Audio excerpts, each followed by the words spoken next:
In this video, it's an emergency. The USD is falling, and this means that Bitcoin is going to the moon. No, I'm just kidding. My name's Chris. Welcome back to the Cheeky Crypto podcast. And we're going to have a look at some really telling news. If you enjoy this sort of content and you wish to support the channel, mash up the like button, subscribe if you haven't subscribed already, tap in that bell, selecting all the notifications so you never miss a video. And don't forget, all jokes aside, do jump into the Discord. It's the hub of everything cheeky crypto. We have over 4,600 people talking about crypto 24/7, supporting one another, navigate the space safely. Now, it's a great place to immerse yourself in a fantastic community to support yourselves through this recession bear market scenario we're going through. Now, with all that said, we have some serious headlines surrounding Gala Games and like the hack or perception of a hack. But we're going to dig into the truth behind all of that. We're going to dig into other stuff that are happening around the world and, dominating the world of crypto. So let's get down to the desktop. Okay, so we're going to start here with the $1 billion crypto hack fear, which saw Gala Games plunge. It says 20% in here, but it plunged much lower than 20%. But the firm implies it attacked itself as a safeguard. So really what has happened here, and this is just my opinion, is that this was just some really bad coding on a bridge. Now, this is my perception of how I've read into it. You go away, you go do your own research. Again, don't take it as gospel truth. But I think really anybody that purchased Gala is going to have made themselves some decent money as it recovers nicely. And that isn't always the case. And this was on the Binance Smart Chain side of things, not the ETH side of things. So it's not always the case that this happens. Normally when we see this, it is a hack that we're seeing sort of unfold. And this is, if you were in the Discord, you would have seen me yesterday going, I'm just not going near it just yet. We really need to understand what is it that is actually happening. Is it a hack? Is it just some bad code and they're fixing it and they're draining the liquidity pool? I don't know. So look, it's all great being a degen and degenning into stuff, but we're here to make money and we should be careful with our hard-earned cash, in my opinion. So yeah, let me know your thoughts and opinions on Gala. One thing that I do have question-wise for Gala is, what safeguards do you have in place? So, it'd be great to get hold of the team. Maybe we can get them on here for an interview. I really want to know, what is it that they're doing to safeguard? Are they partnering with anybody? I've kind of already said this a few times. I have no sympathy for any project teams that have a bridge hack moving forward. There are companies or projects, altcoins like Lossless that can stop, but they can, help prevent loss from hacks of bridges and other mechanisms. So it's definitely, for me, one that people within the project world or the altcoin world should be looking into and trying to encompass some sort of partnership that looks after the community, right? Because it's the community that normally tends to lose in these sort of scenarios. So yeah, just want to obviously bring to people's attention and cover off. Moving on, and we've got Moonvember kicks off with sweeping staff layoffs across crypto. So we've seen this time and time again. We've seen this with a lot of exchanges, the likes of crypto.com, Coinbase, I believe, and many more, all laying off staff. And this is something that is continuing, right? We're seeing like Stripe cuts around 1,000 staff. Dapper Labs cuts 22% of its headcount. Digital Currency Group lays off 10% of staff. Galaxy Digital reportedly eyes 20% workforce drawdown. BitMEX makes staff cuts amid strategy pivot. And Coinbase CPO quits to take a breather. Always an interesting one. Look, there's just an awful lot. There's a lot of CEOs leaving. There's a lot of staff, being laid off.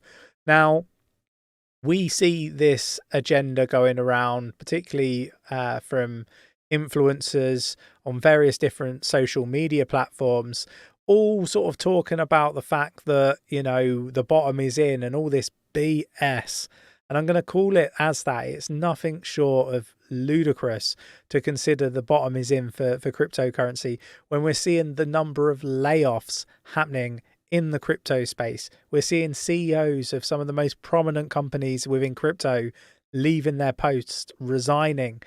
There is some very scary times ahead, I feel. We're in a recession, as much as a lot of governments are trying to reword the definition of a recession. We're in one. Let's stop pussyfooting about. We're in a recession. And people need to sort of get to grips with how things are going to be in the coming weeks and months.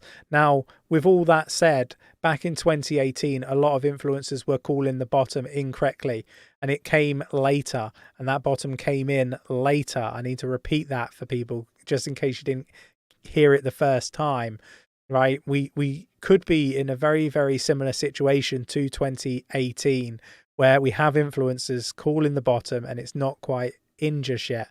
Now, don't get me wrong, we could be wrong. We've been wrong in the past. Like, there's no shame in saying that you might not be right or you've been wrong in the past.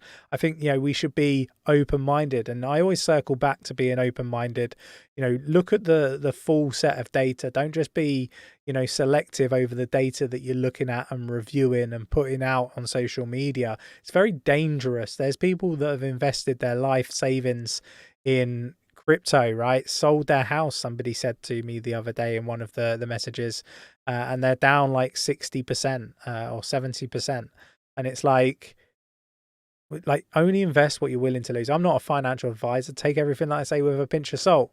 But I don't think it takes a rocket scientist to realize that it's very, very dangerous if you're not, being open-minded and taking on other people's opinions. I think we should have a broad range of people that we look at and, I guess take what they're saying with a pinch of salt, but go research it and see whether, there is a possibility that the bottom isn't in or the bottom is in.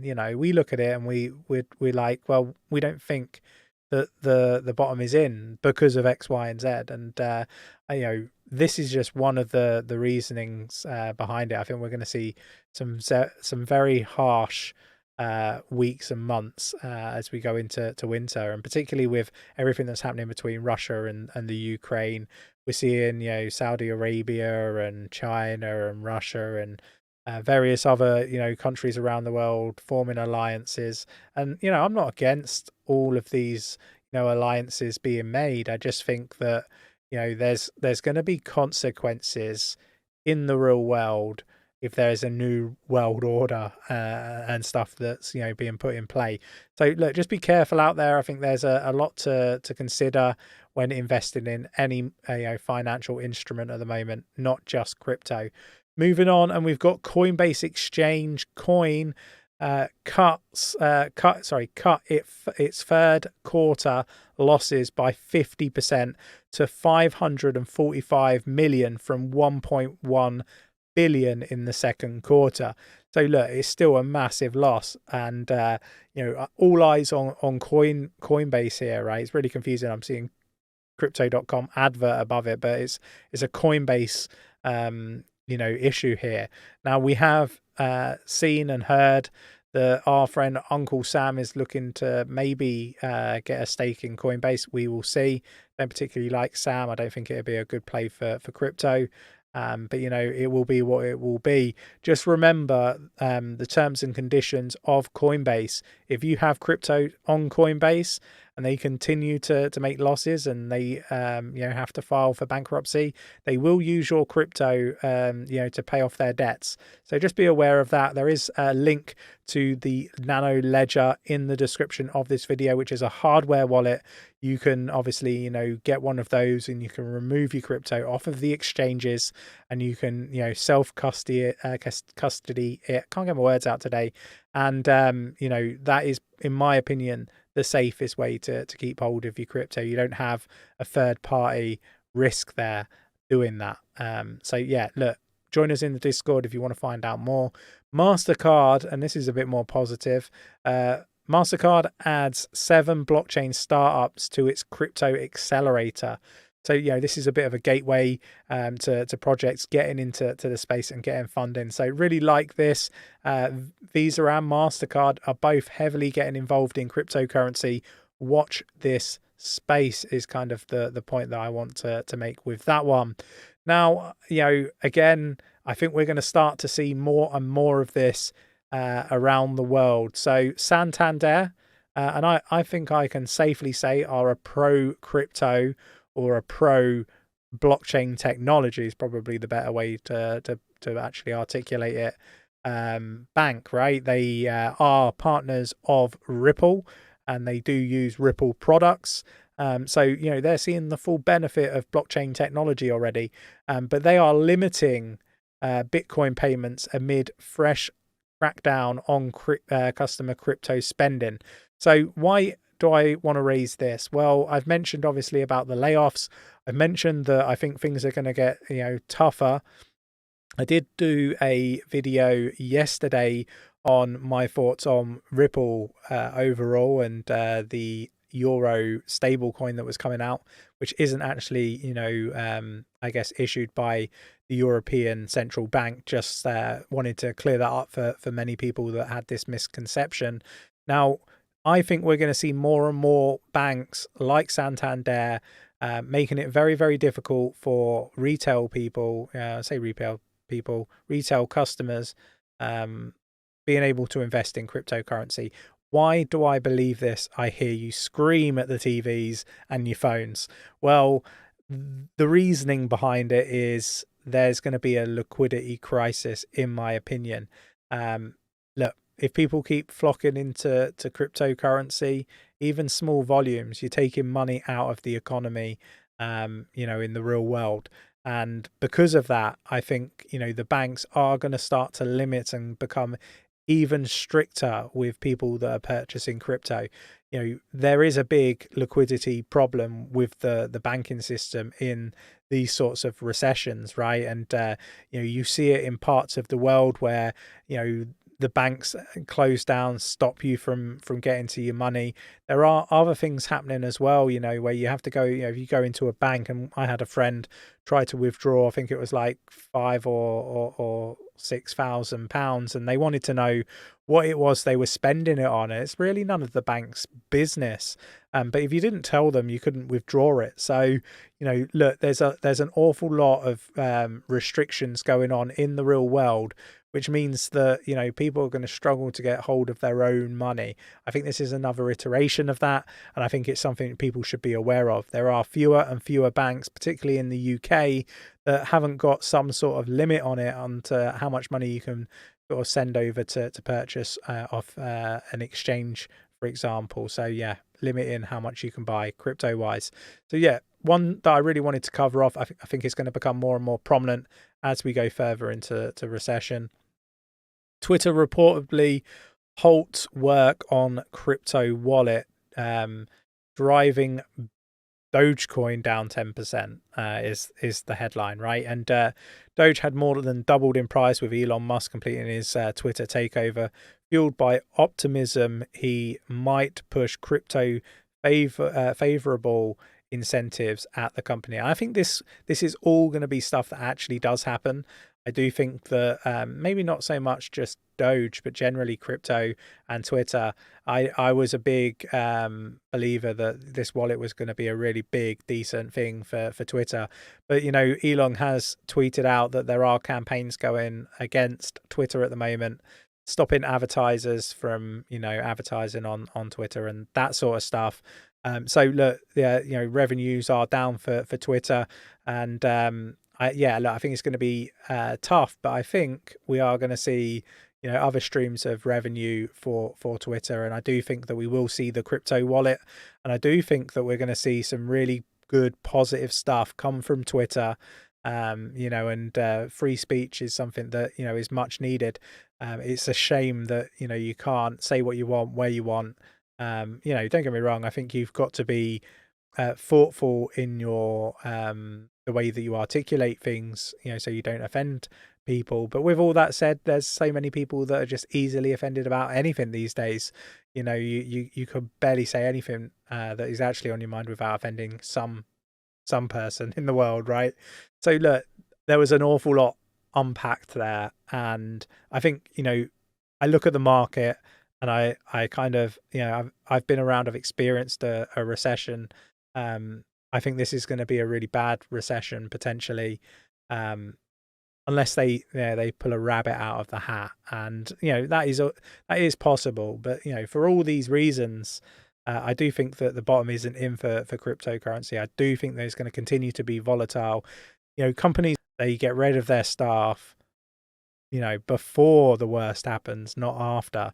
So to think that these companies are getting rid of staff and now things are going to be okay is probably really backwards way of thinking, in my opinion.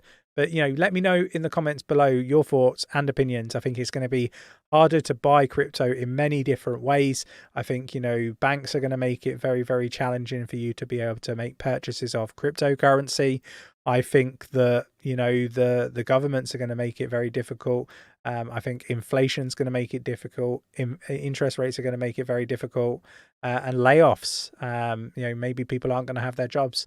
Energy prices, all this stuff, I think is going to make it very, very difficult for retail to continue to invest in crypto. That is the reasoning behind why I don't believe that the bottom is in. Let me know if you disagree with that, or whether you agree with that in the comments below. If you enjoyed today's video, mash up the like button, subscribe if you haven't subscribed already, tapping that bell, selecting all the notifications so you never miss a video, and I will catch you in the next one. Take care.